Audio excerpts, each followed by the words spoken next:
Hello, Abraham. I've been watching you for years. First time at an event. This is crazy. Good crazy. Okay, my question is this. I think I'm pretty secure in my spirituality. Because I feel good most of the time. Yes. And that's my evidence. I'm gonna just get to the point. Negative thought. It's really, really hard to deal with sometimes because, things happen. Well, when it's hard, don't try, because you just make it worse. Just think in terms of momentum. And when you focus on something, you're adding momentum to it. And the more momentum you add, then the bigger it gets and the more difficult it is.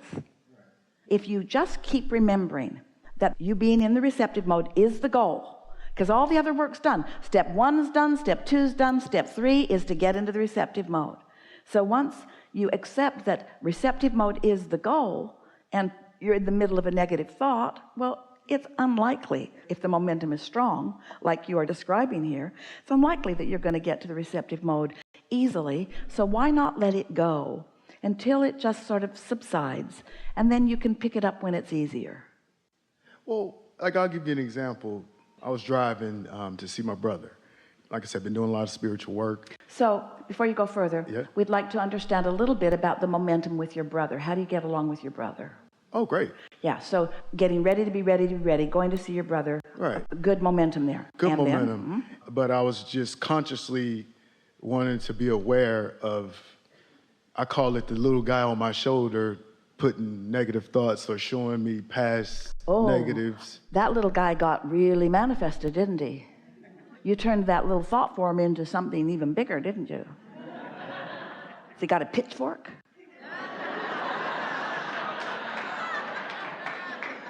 We're playing with you a little bit. Don't make him real. All that little guy is just momentum from thoughts that are not pleasing you. In other words, we wouldn't give him the time of day like that. So what you might want to say now, because you're all tuned in, tapped in, turned on, is I wanted to be aware of my thoughts that day. I wanted to have positive momentum going into the rendezvous with my brother. And feel the difference. Doesn't that promote a different momentum than I want to keep this little guy, this whispering things that aren't helpful to me, out of the way? Did he light up for all of you? Well, sometimes it's out of my. It's out of your control. It seems out of my control. Well, it really kind of is in that moment, because you're at the bottom of the hill. The momentum's too great.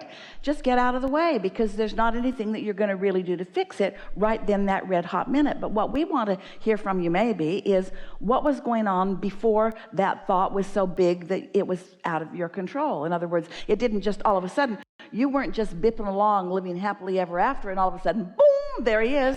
That's the way they show it in the movies, but that's not the way it is. That's not the way law of attraction produces it in your picture. All right. Well, I guess over, I'll just sum it up. In the last probably few years, I've experienced some traumatic things that happened in my life. And I feel like because I was on that spiritual journey, I was able to deal with it a lot better than probably say most. But I still had to deal with it. Do you think being on your way to see your brother was part of what activated that a little bit? Does he have memory of what you've been through? Oh, yeah. And so was it likely that there might be a conversation about some of that? Because you see, this ready to be ready to be ready to be ready to be ready. You kind of follow that thought? So ready to be ready is ready for the receptive mode, whatever the receptive mode is. So maybe being on your way to see your brother got you sort of ready to be ready for what you might talk about with him, got you feeling a little bit about what you'd come through, made you feel a little defensive or justifying. Something started that trend of thought. And all we're saying is, at the time that it first began, that's when you want to deal with it. And if you didn't deal with it, and that's all right, don't worry, it'll get bigger, but it'll get bigger to the point that you can't deal with it in that moment. So what happens when it gets bigger and you can't deal with it in this moment? The contrast throws more into the vortex. So now the vortex is calling you in a stronger way. You're less likely in that moment to be able to go, but later, like after meditation or when you first wake up in the morning or something, there'll be another opportunity and another and another and another. there's a little theme going on, and it's a human theme that goes something like, I'm doing really good, and I'd like to explain to you how much I've overcome. And that explaining what you've overcome takes you right back in it, so that you're not overcoming it, you're reliving it again a little bit. And that comes from feeling a need to explain to somebody else why you're where you are, which usually happens when you're on your way to see your brother or anybody that knows you. Because most of you, we love you so much, but we have to give this to you. Most of you see yourself through the eyes of others, and therefore you feel a need to contour their view of you.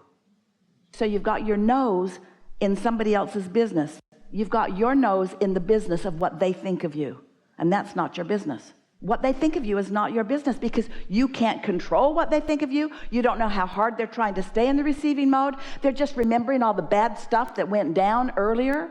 It's like looking through a photo album of your life to visit your brother or anybody. So you've got to come into a place of really not needing to influence their opinion of you, because that just activates something that no longer even is. And you know what the most wonderful thing is? All that stuff that you kind of want to talk about and that we really don't want to talk about for this reason, all that stuff you've lived has culminated in what you are. And wow, what you are and what's in your vortex, there's so much there. And that walk down memory lane is far less satisfying and has far more potential of activating stuff that just slows you down and slows you down and slows you down.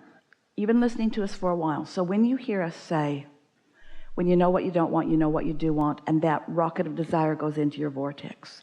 Now that was a very quiet and disproportionate in terms to the importance of it delivery there. What we mean to say is all of the important and delicious components of your life, every one of them has unleashed a stream of becoming that your inner being revels in every day. Oh, look what his life has produced for him and all of us. And then that stream of thought that you keep amending with each argument or each misunderstanding or each whatever you're doing as you're going through the contrast of life, each stream of that just makes this bigger, richer, more beautiful palette of creation that's in the process of becoming. And your inner being revels in every bit of it and only feels love and praise and appreciation for everything you lived that created that. And now your inner being wants to say to you, it's time for this to be what you focus on. That served you and went over here. Focus here now, not over there.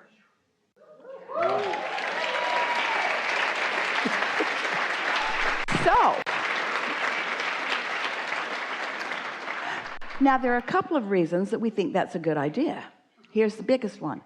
That's the only place your inner being's looking, and when you look where your inner being doesn't look, you don't feel good. That could be reason enough. Your inner being isn't looking back because your inner being has no reason to justify the magnificence that you are by the contrast that you lived, because your inner being does not wish to insert more contrast into your now about stuff you already know.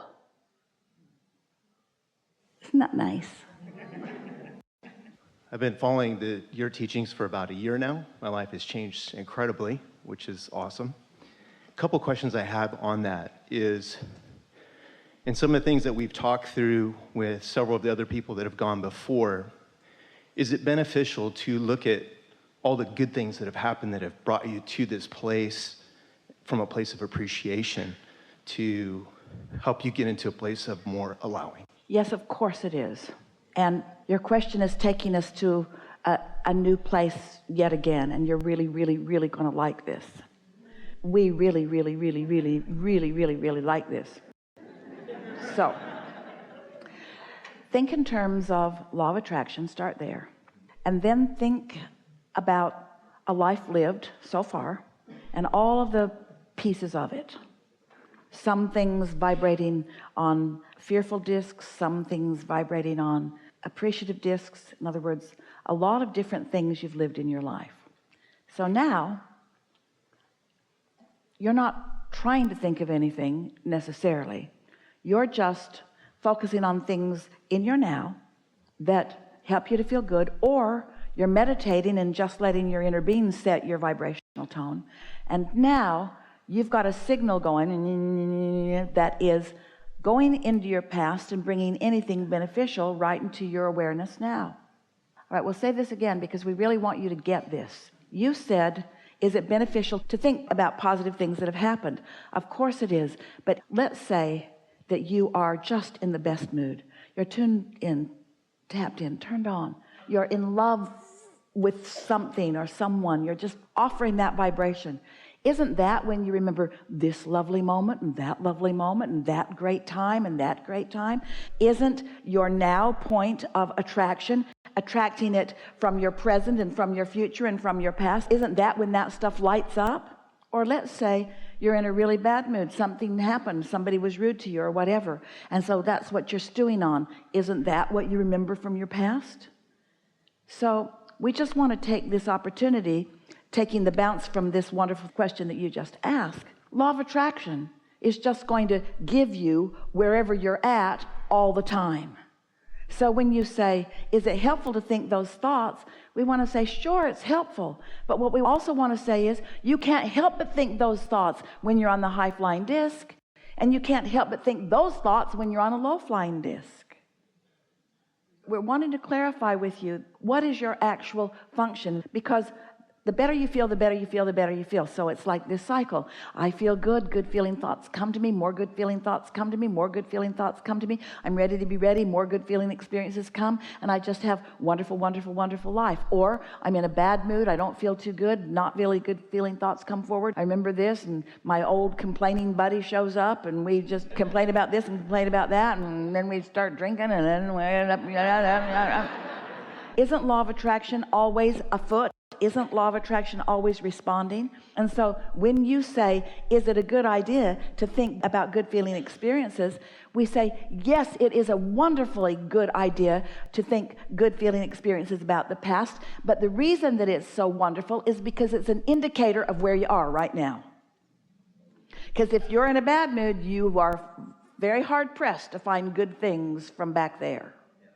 And that's why here we are in this brand new place. That's why Esther quieted her mind. She meditated, been there for about 15 minutes. Thoughts started to be received by her. Thoughts about a long time ago friend offered by her inner being.